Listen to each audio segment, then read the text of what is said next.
Hello and welcome, my name's Steve, and I'm going to be playing a Nintendo Switch game called Dragon Marked for Death.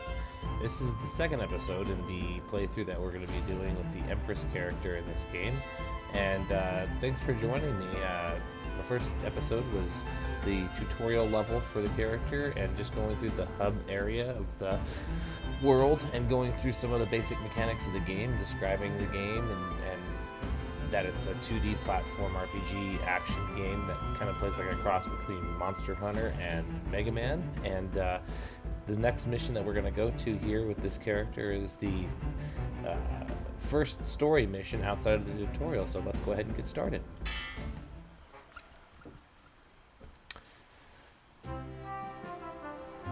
Okay, so we load into the overworld or the hub world map, and we've got our character spawned right outside of the bar area. Just had a rough night of drinking root beers and woke up with a little bit of a sugar hangover. So we have nowhere really to go in the overworld map. So let's just head into the bar and start the quest. How you do, barkeep? We're going to go ahead and start the Ogre Fort map. And the goal of the map is to find and defeat the chieftain of the Ogre Fort to save the captive villagers. The chieftain is known to drive away his enemies by breathing fire on them. So we're going to think that this is a fire-aligned enemy. Not that we can really do anything about that right now. It sounds like we can walk into the map with some ice or water element weapons, because we're still a really low level character with very little gear. So we're just going to have to kind of try to muscle our way through this one, but it's level 1, so we shouldn't have much trouble with that.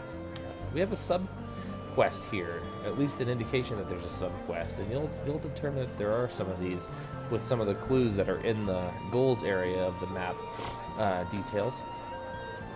Prior to starting the map, it says it may be wise to speak to anyone you encounter along the way. So maybe there are some villagers on the map that we need to talk to, and they have some sub quests for us.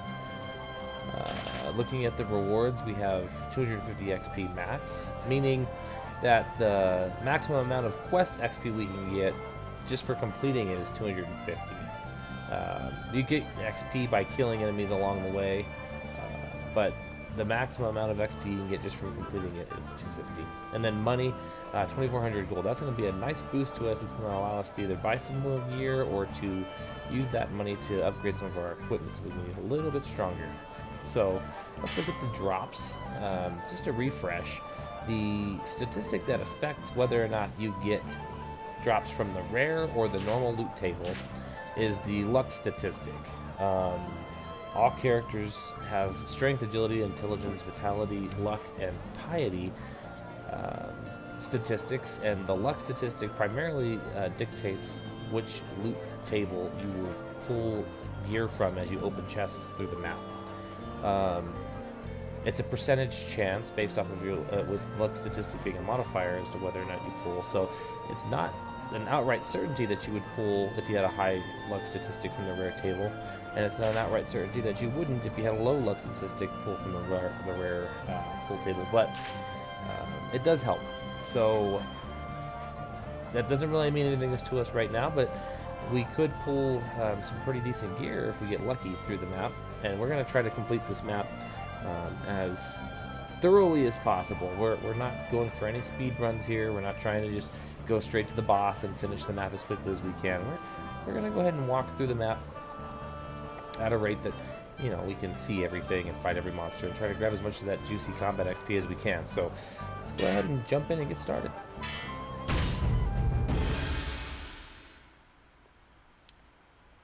Fire Oracle, a little bit of a spoiler, is an unlockable character later on. Some story here. Somebody help!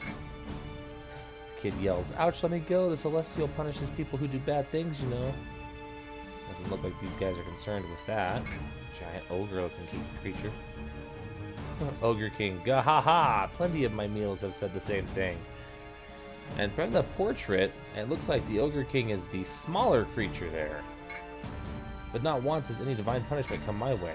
Ogre Prince, yeah, confirming with that huge metal helmet. Daddy, this brat is too loud. Time to eat? No need to rush, son. Men are to be worked to the bone before eating. Women and children are to be savored to the last bite. This is the ogre's territory. Try bringing your dear celestial or astral dragon along next time. Oh man, well we're gonna have to show them a thing or two about whose territory it is.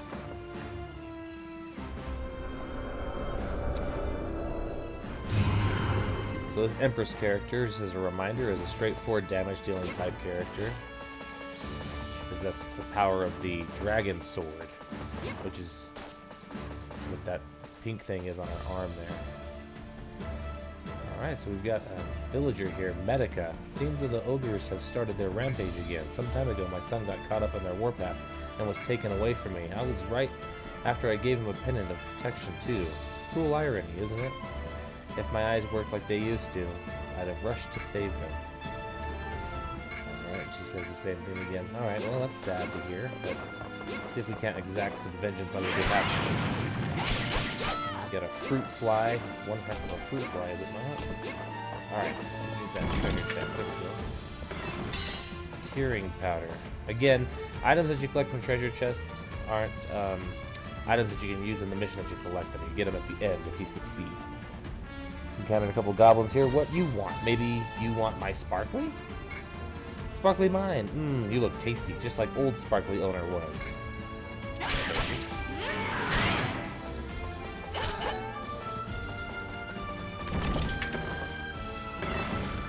Received pendant. Oh, a pendant. I bet you this has something to do with that pendant of protection that this lady gave her son. You hold out the pendant you took from the goblin. Oh my goodness, is that? Yes, this is the pendant that I gave my boy, alright.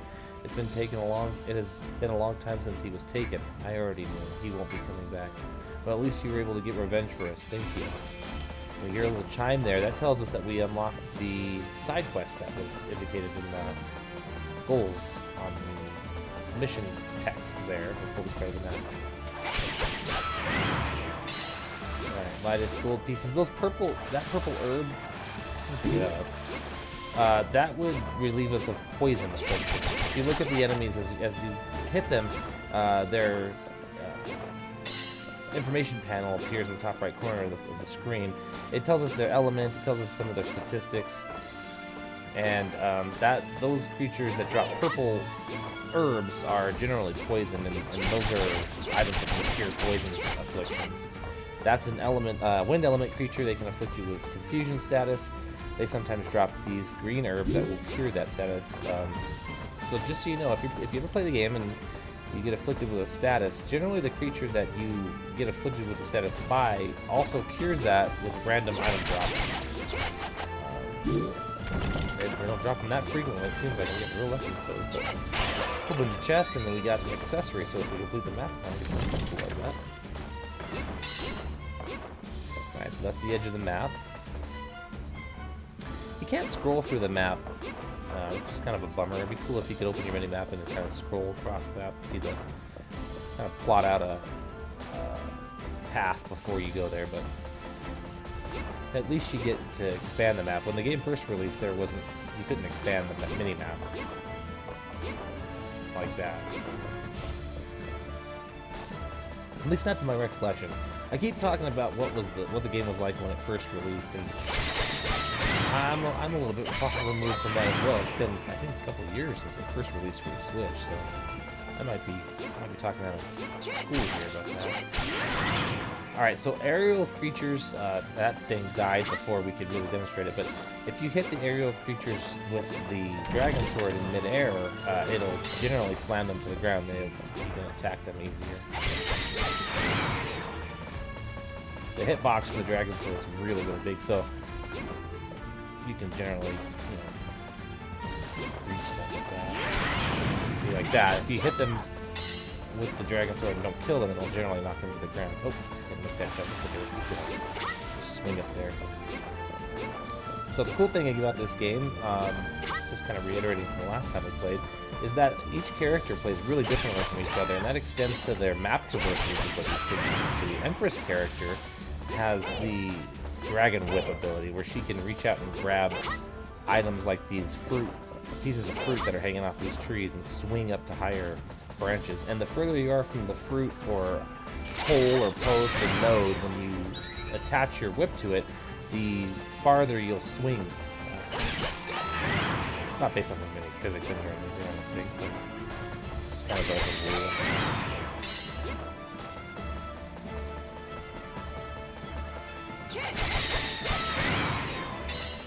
So the 3-hit combo works like that for the Empress. She's a melee attacker mostly, but she also has the Dragon Blast and the Dragon Cannon. If you hold the A button, it'll do this, and it uses your DP or your Dragon Points, which work as a resource kind of like mana that you can gain by attacking and killing enemies. You get more DP by striking and killing enemies. And you can use that to power your Dragon abilities, which are generally attached to piety statistic as far as damage and defense are concerned.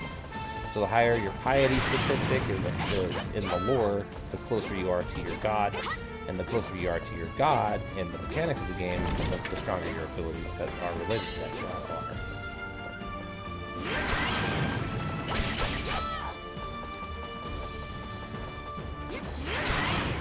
Try to knock it out of the air before they can really start to attack.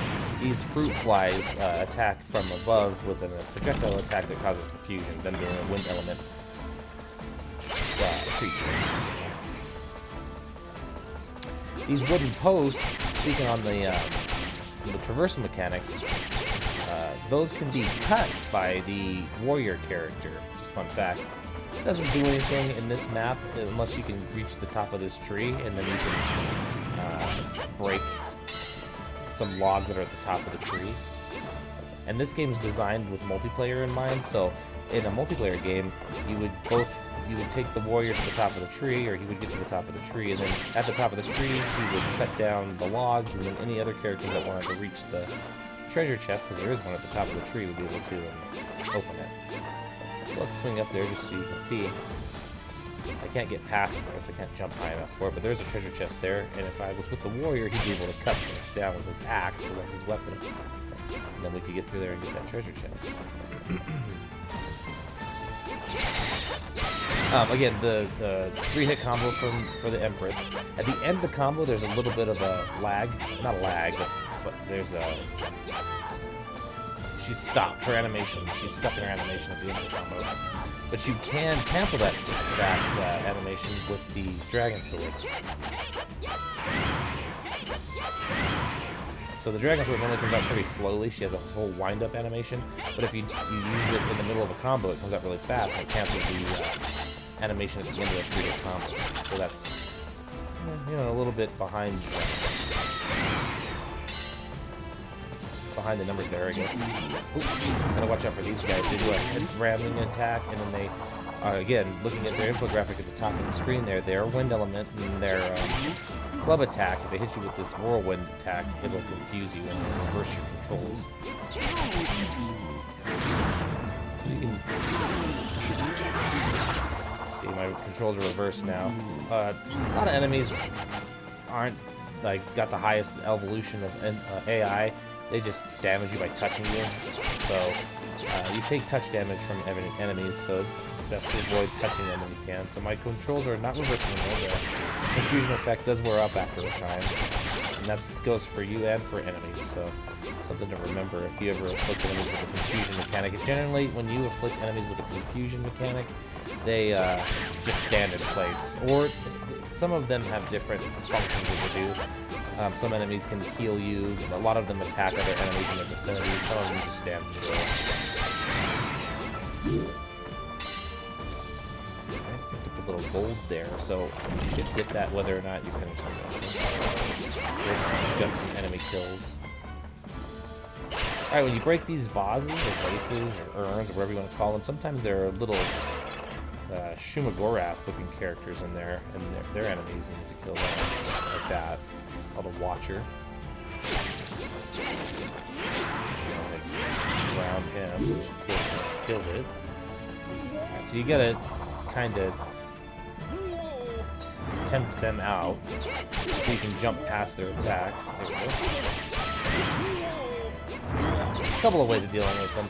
Jumping over their club attacks, jumping over their dash attacks, and getting a combo and letting them, you know, do it over and over again until you finally finish them off. Those are the hardest enemies on this map until you get to a later level, and then there's some tougher enemies that come up.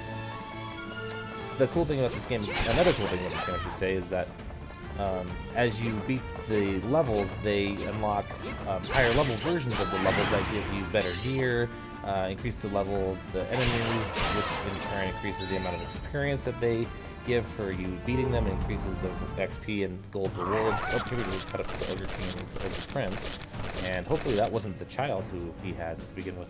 Daddy gross, human stinks like pig.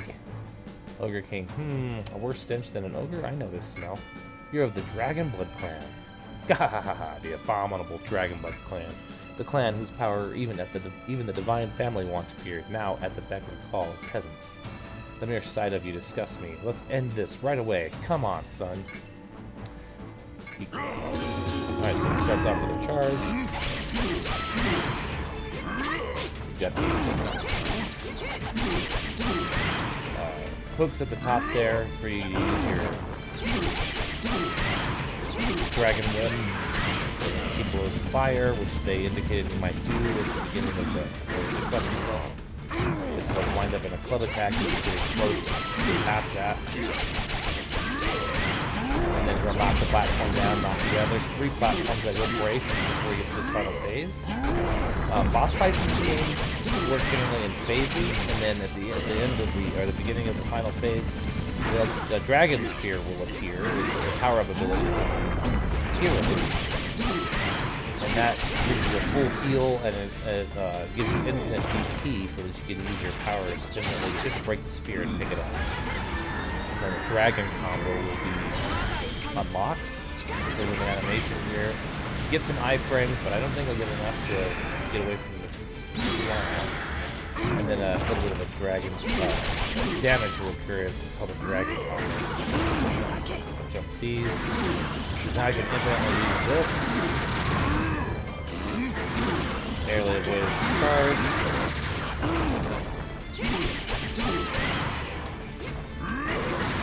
Just as so you know, if you counter him in this way, he gets a damage reduction at this stage of the fight. You can continue to traverse the level after you beat bosses or complete goals. In this stage, it's not really something that you can do because there's nowhere to really go. You're at the bottom of the pit. All bosses drop a treasure chest at the end. And that gave us some sword, hopefully one on the rare loot table, that'd be great. Here are some of the villagers that he had trapped down here, and hey, look, it's a child, so hopefully we saved that child. Who knows? I can't remember exactly what the child he had grasped looked like. Ooh, I think he had a white shirt on, actually. Uh-oh. Alright, so we finished the quest, we get our reward screen here.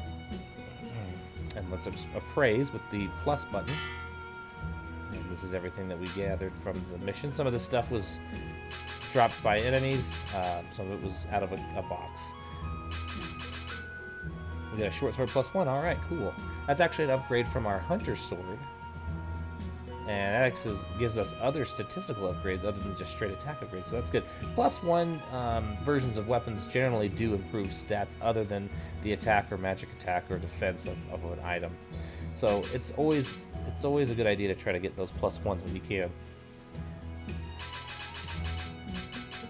Alright, there we go. Here's our gold reward. So we picked up a little bit off the ground, but the bulk of it was from the quest reward. And we got that. We got 3,200 in our bank. And it's always worth killing as many enemies as you can in a map if you can kill them, rather than just rushing towards the goal at the end. Because, like as you can see there, we almost got a 50-50 split on where our XP came from. Combat XP is just as good as stage clear XP, so definitely worth getting those kills if you can. And like, just as a reminder, with this character, the strength is a flat, it's not flat, it's a physical attack power increase. Agility increases your ability to hit and gives you bonus damage in the form of multiple hits that are automatically calculated into the attack. The intelligence is a magic damage increase and a magic resist chance in the Empress's case because she doesn't have any magical attack abilities. Vitality is a increase to your HP and a resistance increase to physical damage. Luck gives you that aforementioned boost chance to getting on the rare loot table. Pi is a boost to the ability of the dragon shot and the dragon cannon. So, in this game, builds are generally min-max builds. Putting statistic points across all of your skills is not considered a good idea. It's just you get automatic boosts to your stats as you level up. All characters have a curve of sorts that they have for their statistical upgrades just by leveling. Then you get level bonus points, 1 point per level that you can apply as you see fit. I'm going for a purely agility build, and if we ever get to the point where we max out our agility, then we will start putting points in strength, just so we can stay on top of our hits and not get those dreaded critical fail hits that show up as a grayed out number 1 when you hit something. Alright, so a little bit more story here. We open the door for them, we let these people out. Finally, we can get out of here. We're saved. You beat all those ogres and saved our bacon? You were bacon compared to those ogres. Karo says, hold on, take a good look before you say another word.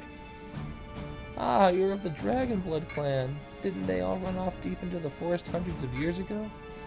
You best keep your distance. Getting involved with that clan will incur the Celestials' wrath.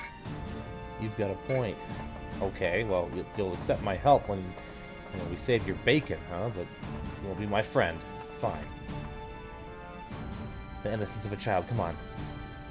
Show me something here. Inspire me that there's some good in humanity still. Thanks for saving us. I wonder why no one else said thanks. Hey, what's wrong with your body? Great question. Doesn't that hurt? Are you okay? Are you sick? We're heading back to town. Get over here right now. Oh, okay. There we go. Yeah, inspiring some hope for the future of humanity here. I hope you feel better soon. Thank you so much.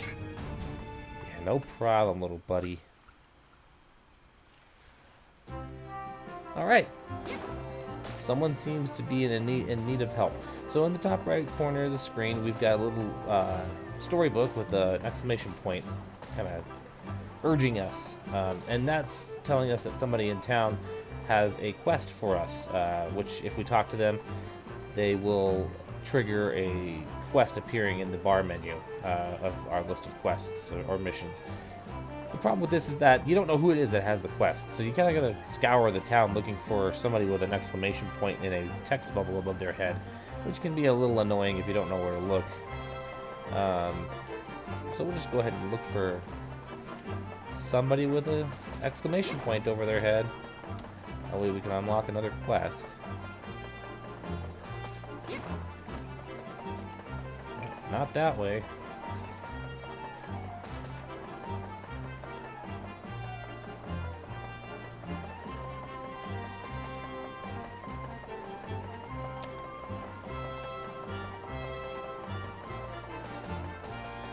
So we'll find this quest giver, and then we'll head over to the inn, and we'll swap out some equipment. I think we might want to try that short sword. Yeah. Last time we talked to him, he was bragging on how seasoned an adventurer he used to be. Alright, well, up here. It's not Toucan Sam and his friend. Oh, here we go. It's the lady who really loves living in this town. Have you ever been to Sika Village?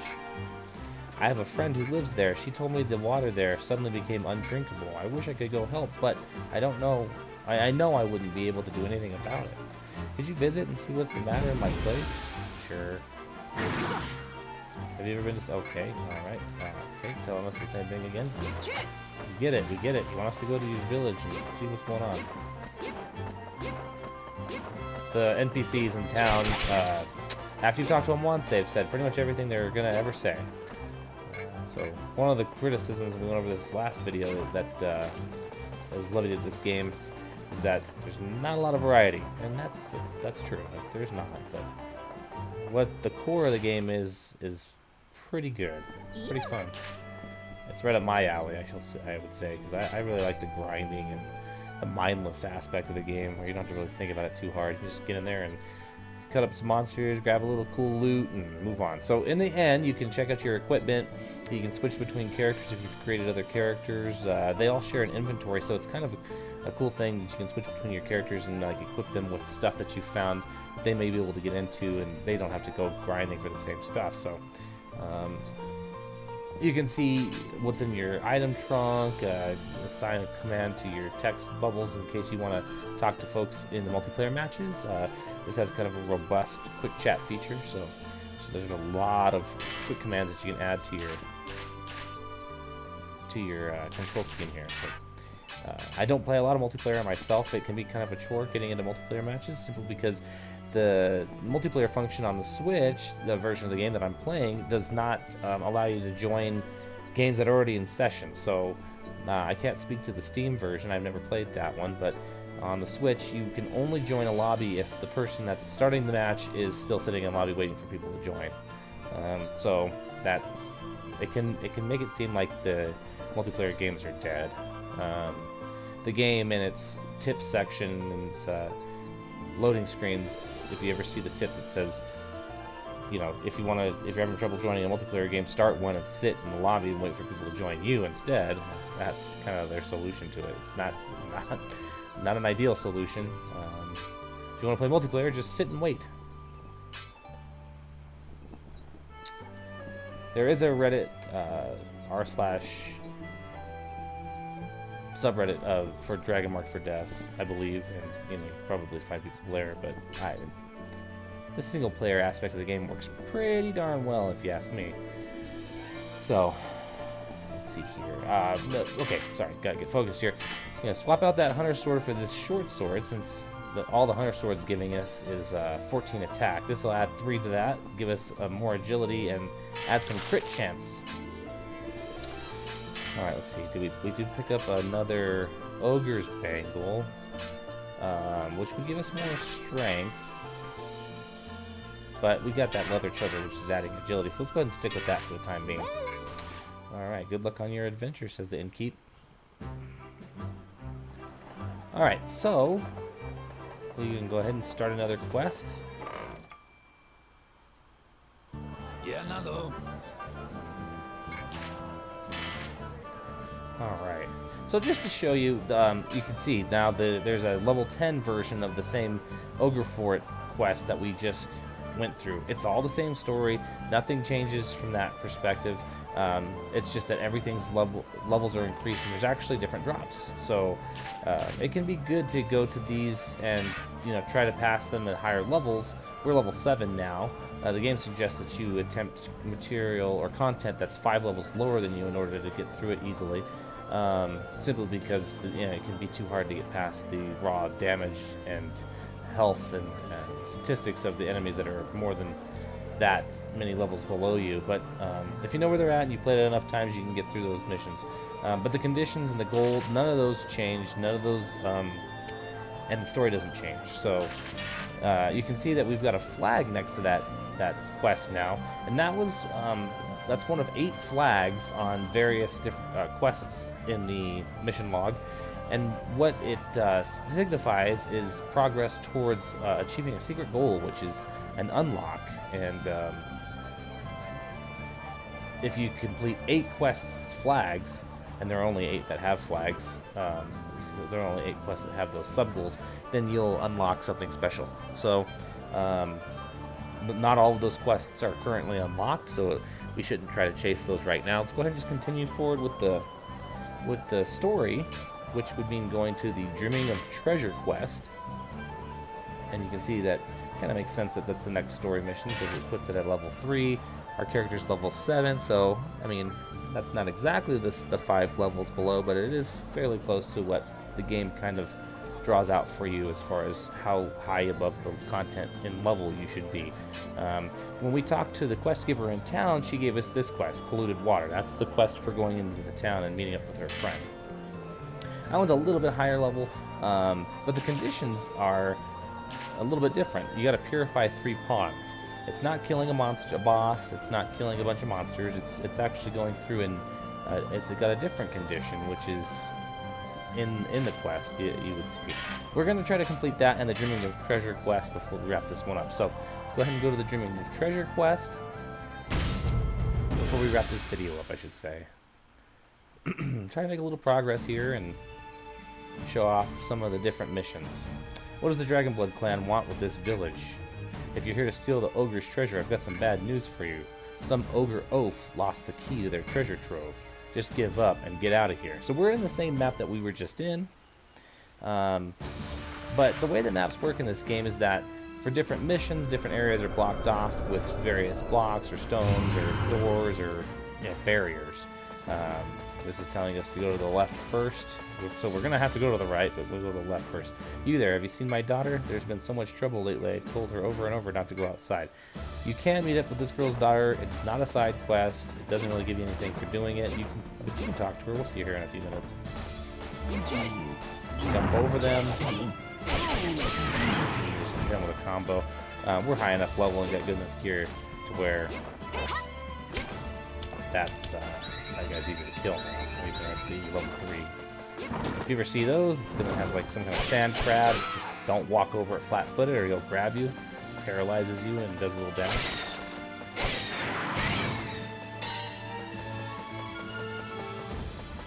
Here's that lady's daughter. I was playing over there and saw something shiny, but some egg monster came by and ate it.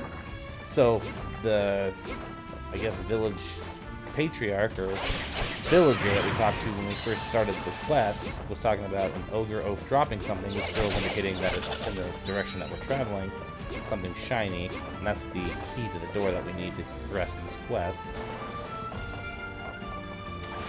The line that's arcing off of this monster is its aggro line. Again, this being a multiplayer designed game, monsters do aggro on the hero characters based off of a couple of different kinds of aggro. There's passive and there's static and dynamic. I forget which. One of them is slower to accrue and dissipates quicker over time. The other one is more like burst aggro from big action and big damage.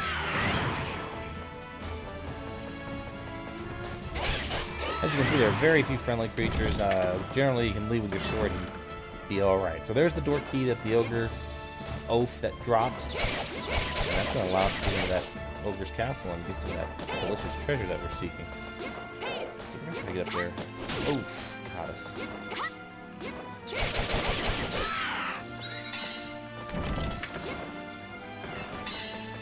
Alright, and you can always run away from a chest after you open it. Wow, it's hard to say. And you'll still get the accessory or weapon or whatever out of it, as long as you made sure you opened it. So I gathered the shiny thing, and I'm talking to this girl, and I didn't get the shiny thing, but thank goodness the monster ate that instead of me. She's not saying anything else. She's not saying thank you for saving me. She's not saying, oh, you got the shiny thing.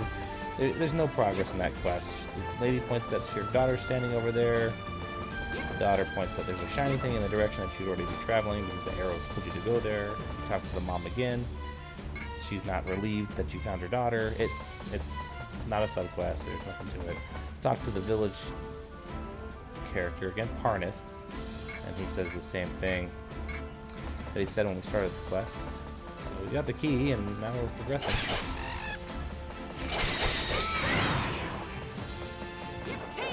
Swing up here, and the treasure chests oftentimes are in different places. And although we're on the same map, the layout of some of the materials, enemies, treasure chests, and such are different. So that's some variation. Maybe not the kind that some people are looking for, but it's not exactly the same thing.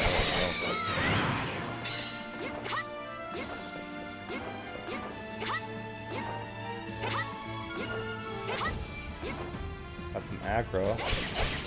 These bombas emit poison. Don't eat mushrooms on the ground. Unless you have some antidotes on you, there's not really any reason to eat those. There are some accessories that you can get that will allow you to eat those and not take poison damage, but not that. So. I like to go through the mission levels and kill as much as I can just to get that combat experience. I mean, you can get as much combat experience as you can get mission complete experience. Why not double up? There's no real rush outside of the timer, and we're making good time. I think you get 30 minutes for this mission, so that's kind of a dangerous place to stand with those bomb buds there. If you are the projectile that they spit out bounces off of walls, so yeah, just be mindful of that if you ever are near a bomb bud. Their projectiles bounce off the walls, so they can hit you from angles that you might not expect.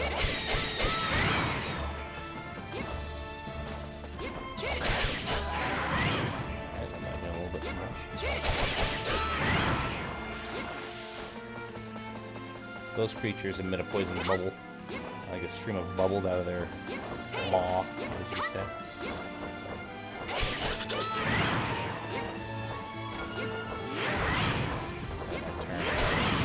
Oopa daisies.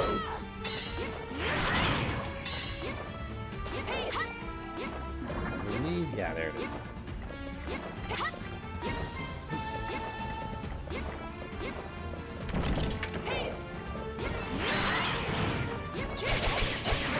Ah, see, they've got that poison. Hopefully they'll drop. There we go. Perfect. Alright.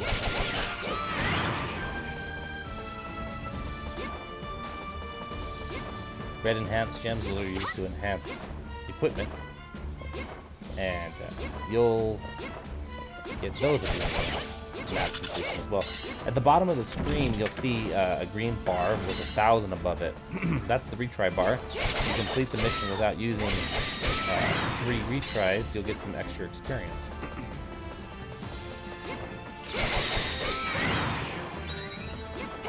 If you don't complete the mission before using 4 retries, the mission's failed. You can only get 3 retries and get to continue. So.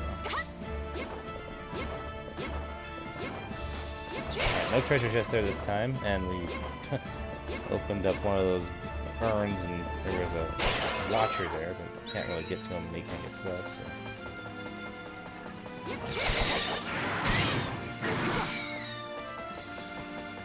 I haven't been using the dragon cannon too much. It's not something that you need to use unless you want to zone out enemies. If you want to stay out of their reach, it's a good way to continue damaging them. If you know enemies' attack patterns, you can really stay on top of them. Those ones are safe to stay on top of if you just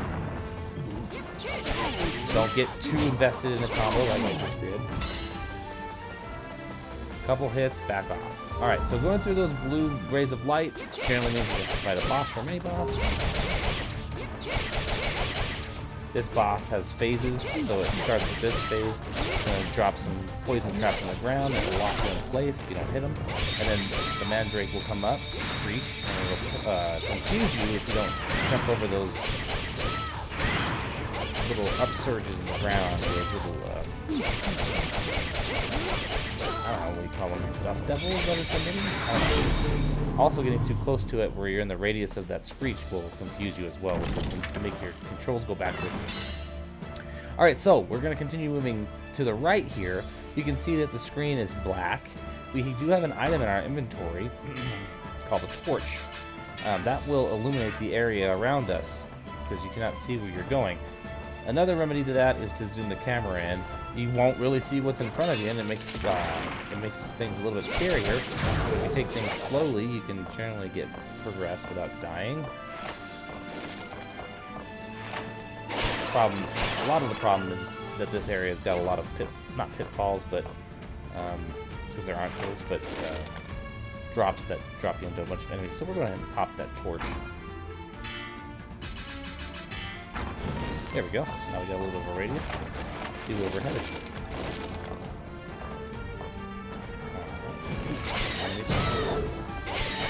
And we had the inflamed status on us, so damage we would have taken would have been enhanced by now.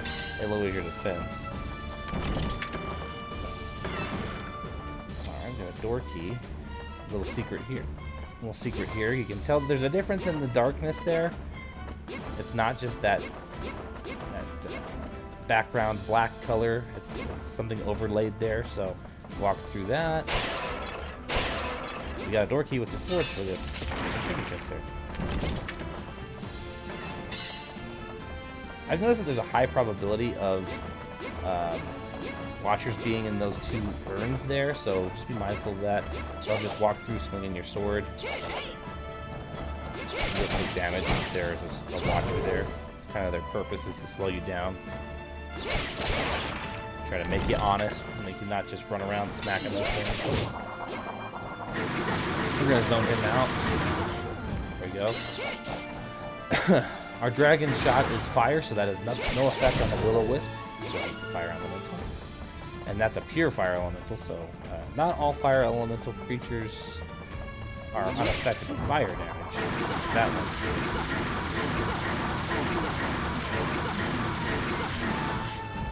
Alright, we have plenty of DP to continue to spam that, so that's good. Popped him off. Popped him off. No double entendre there. Alright, mission completed. So here's the treasure we got here. Dreaming of treasure. It's appropriate. Let's appraise this stuff. Ooh. We got something a little bit more rare. Leather choker +1. Now, I said previously that, in the previous video, that it's always a good thing to go for those +1 items. I was a little bit wrong with that. I mean that with weapons specifically because it doesn't increase their level requirement when you +1 swords and primary weapons. It does for most accessories. So don't +1 them if you're not of the level requirement, because if you +1 something that you're wearing, then you won't be able to use it anymore if you're not of the level requirement. So don't increase the level of the items until you're ready to wear them with the level requirement. But we got a vitality bracelet. Might be worth equipping if we want to increase our durability a little bit. An ogre's bangle, we've got a couple of those already. And then another steel bangle. You get a couple of those when you start the game. Got some healing items, an apple pie. It's more effective for the witch character, and a monster steak, which is more effective for a warrior character, and then some upgrade equipment here. So not the best equipment we could ever get. That leather that +1 item will be good in a couple of levels, but there we go, leveled up again. Fantastic. Cool. Alright, that gets us to level 8. Just drop another point to agility there. Okay. Game saves after every mission, saves when you come out of a building. So, you know, you could pretty much stop the game here and be good to go. Let's go talk to... Oh, no, wait. We didn't complete that mission. So, let's just go right into the next mission. Single player. And again, we could go to the next version of that, but that's, wow, quite a bit higher level than we were ready to go for now. Polluted water, again, that's that mission that we got from the older woman that's in the sewer area, who really loves the slums. She's in a previous text box, she said, the longer you stay here, the better you like the town. You like it so much that you hang out in the sewers. Okay, fantastic. You must have been here for a long time. Alright, so this is the polluted water. This is going to be us going back to the village and trying to purify a couple of ponds. So cleanse the polluted ponds with purifying fruit. Attack the fruit to roll it along the ground. If it's lost, return to where it was found to get another. So this is a put the item in the zone kind of mission. But the thing about it is that there's some hillier areas and the fruit rolls, so it can be a kind of a pain. Shouldn't be a problem for this character because she attacks so fast. But let's see what the drops will be. You get a fur anklet, which would increase our movement speed. That might be worth grabbing. Of course, all random, so we may not get it. Color signifiers for accessories. Green means everybody can equip it. Red means only the female characters, and blue means only the male characters. So, and then pretty standard loot table for level 5 items on the normal side of things. So, might be cool if we grab one of those hunter's emblems. I mean, one of those. Sorry, not hunter's emblems. One of these female character items. This one might be worth getting. Plus 10 fire magic. And then plus physical attack during negative status. Okay. I haven't tested it very much. I about whether or not it means during the enemy having a negative status, or the character. There's a lot of these accessories that increase physical attack or magical attack during a negative status. And I'm not quite sure if that's during the enemy having a negative status or the character. So, all right, here we are in the mission. Sal says we got one hell of a mess here. The village's pond water has suddenly become unsafe to drink. There have been 3 ponds nearby that have been polluted. There are trees that bear a purifying fruit in the forest. Use the fruit to clean the water. I'll tell you where to look, but my memory's starting to go. Sorry I can't be more helpful. Could you please search for the fruit and cleanse those ponds? All right. You're busy work here. You don't know where they're at. I don't know where they're at. I'm going to run around and find them. You can do that. You're paying. No arrows, so let's go in either direction here and see. I've been going to the left frequently, so let's try the right this time. I'll probably get really wrong, but still. Alright, gotta watch out for these guys. Oops.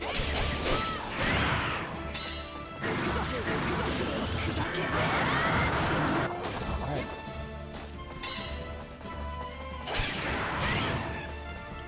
Let's see what this character does. Oh, see. Alright, lemons always give you a luck bonus.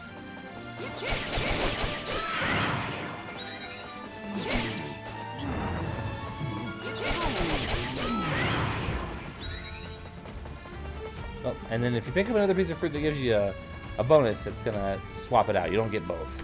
So we got a piety bonus now, so it might be worth having to use our dragon shot. Alright, so that's as far as we can go. There was a block that was keeping us from going any further to the right, but we did get an accessory for our troubles. We'll run all the way back to the left. Unfortunately, the minimap does not tell you if the way is blocked off.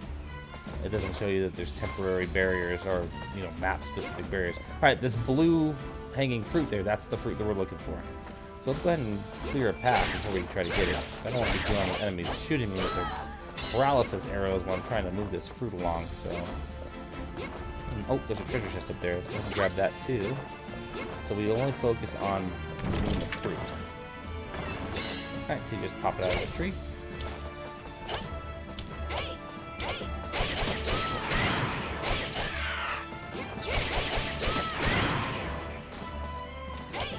Oops, finish him. And it's always going to have those logs at the top of this tree here. So it's not worth going up there with the Empress.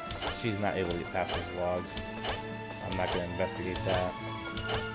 This is the most annoying part of this mission, because there's a long sequence here with hills. And if you miss a hit, it rolls down quite a long way. Alright, let's check around. Just make sure we're not missing any goodies. Oops.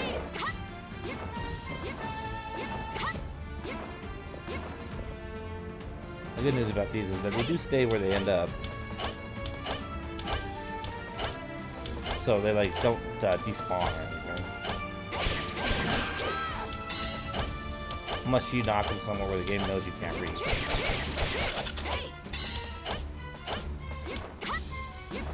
Oh, nope, didn't anything there, so let's just keep moving. Alright, so that pink water there, that's where we need to hit this berry into, and it'll have an immediate effect. There you go. If you were to jump into that water before knocking the berry into it, you'd take poison damage and you'd be afflicted with the poison status, so don't do that.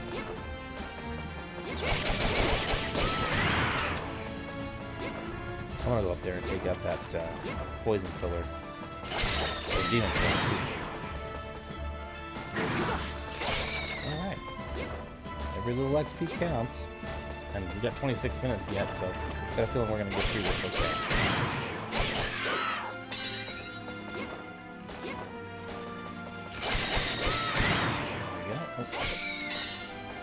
See, this part of the level is normally a large column, like a chimney of sorts, but it's blocked off now. And you can't, jump through. You can jump through platforms, many platforms, but not those. Not those blocks. Kind of new creature there called a battle crab. Just a palette swap of the regular crab type creature that we've been seeing. When you see that character, that's a ice-affiliated monsters, so their bubbles that they spray out will afflict you with frostbite, and frostburn, which makes your agility go down and it makes you move slowly and not jump high. So I'll swing into him. Treasure chest. Alright, there we go. Got him. Knock him off that perch. Grab that. Go up here.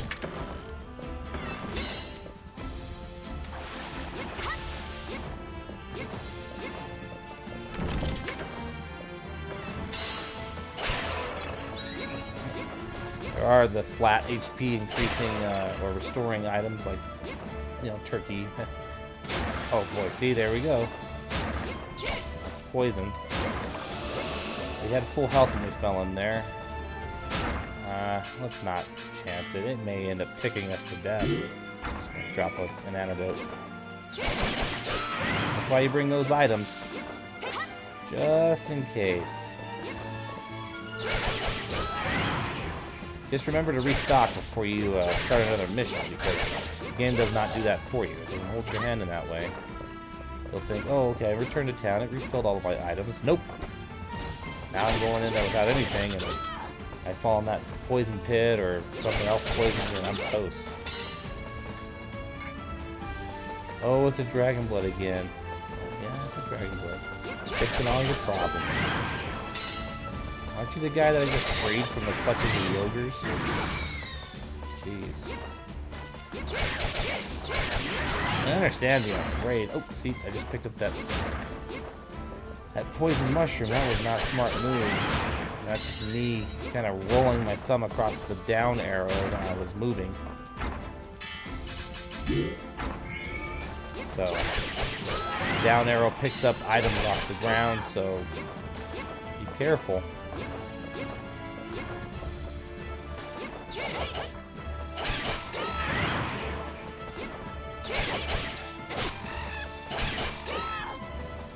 Jeez, playing a little bit sloppy here. Keep running in everything.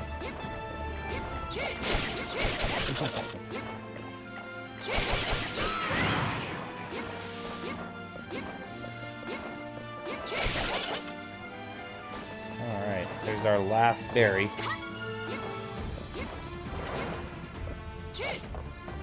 And there's our last poison pit. I'm gonna go ahead and just go to the edge of the map. The edge of the map is always the same wall here, so just go check it out, see if there's a treasure chest. You never know. Nope. Just some urns with a launcher inside. That's random. You never know if you're gonna have one in there. I got lucky they didn't paralyze me with that arrow. There we go. And yeah, you can swing off of them, as you can tell. So, yow. Boom. But it wasn't successful. Why? This is a poison enemy here, so we gotta finish him. There we go. Perfect. Mission completed. All right, there we go.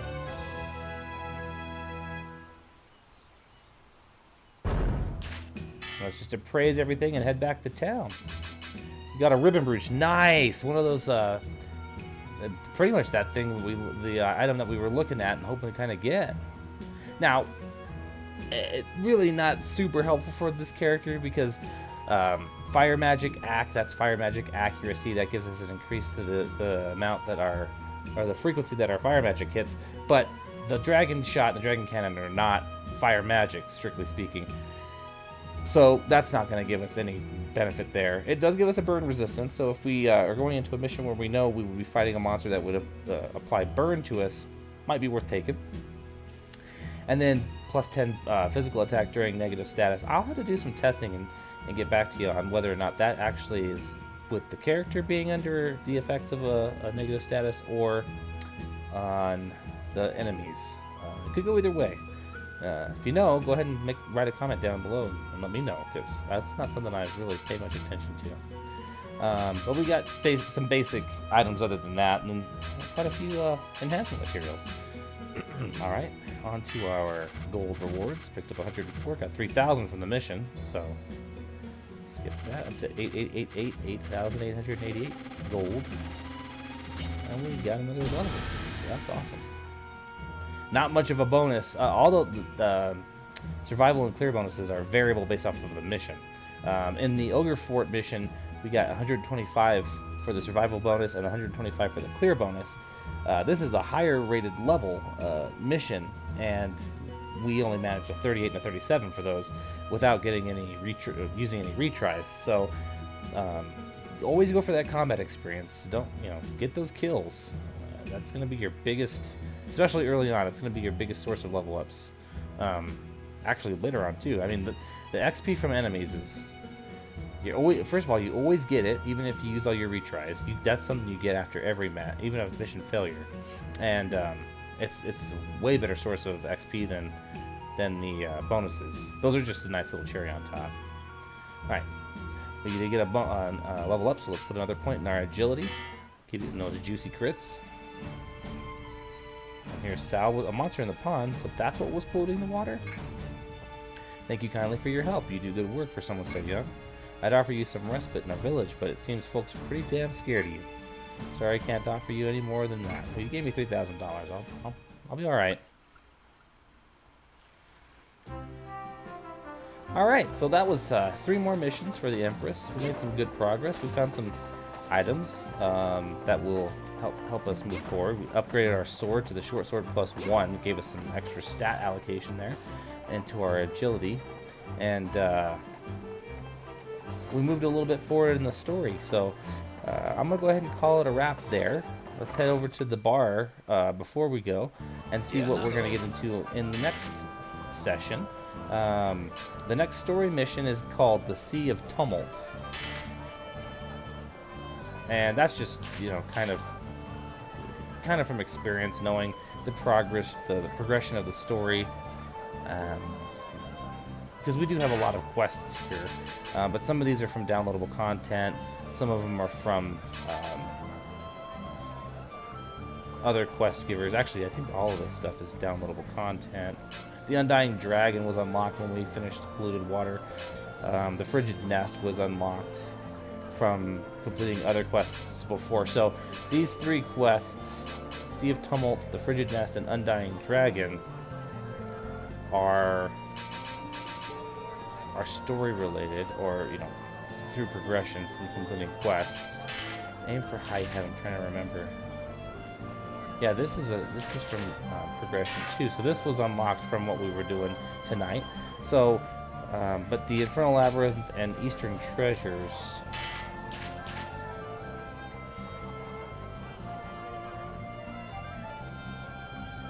I believe that those are, that's a level 20. I believe those are from downloadable content, and then Dragonblood Village certainly is. So, next time we get together, we're going to go through some more story content. We might hit some of these side quests up, if we can reach the level that would be able to get through them. But Sea of Tumult is definitely going to be on the chopping block in the Frigid Nest. And then if we can get a couple levels above 10, we'll go for that Undying Dragon too, because again, the game suggests that she'd be 5 levels above any of the content, so that you can kind of progress through it smoothly without really having a long grind and no enemy patterns and locations and everything, so that you can get through them just through the course of repetition. So yeah, we'll hit some Sea of Tumult. That's an escort mission, in a manner of speaking. So that's kind of a cool one, because there's some unique mechanics to that one that's we haven't yet seen. So that's what we're gonna hit next time. Thanks for joining me for this playthrough of the Nintendo Switch version of Dragon Marked for Death. We're gonna hit episode 3 of the Empress next time. Thank you very much. See you then.